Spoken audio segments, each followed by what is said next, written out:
أعوذ بالله من الشيطان الرجيم. بسم الله الرحمن الرحيم.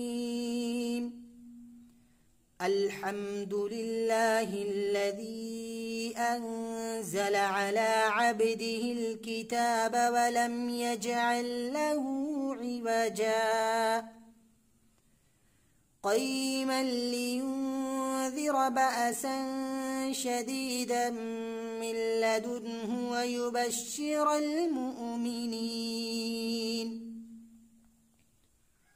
ويبشر المؤمنين الذين يعملون الصالحات أن لهم أجرا حسنا ماكثين فيه أبدا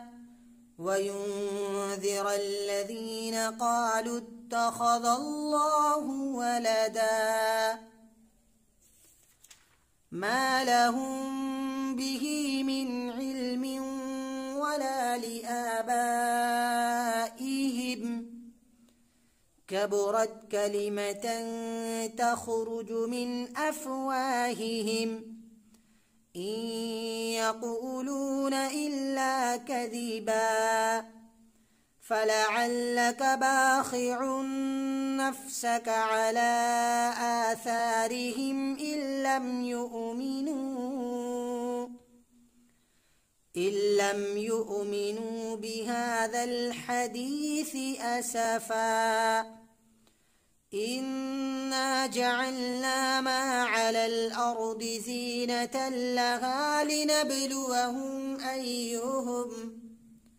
لنبلوهم أيهم أحسن عملا وإنا لجاعلون ما عليها صعيدا جرزا أم حسبت أن أصحاب الكهف والرقيم كانوا من آياتنا عجبا إذ أوى الفتية إلى الكهف فقالوا ربنا آتنا من لدنك رحمة وهيئ لنا من أمرنا رشدا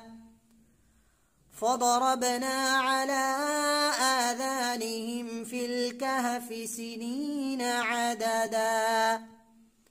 ثم بعثناهم لنعلم أي الحزبين أحصى لما لبثوا أمدا صدق الله العظيم.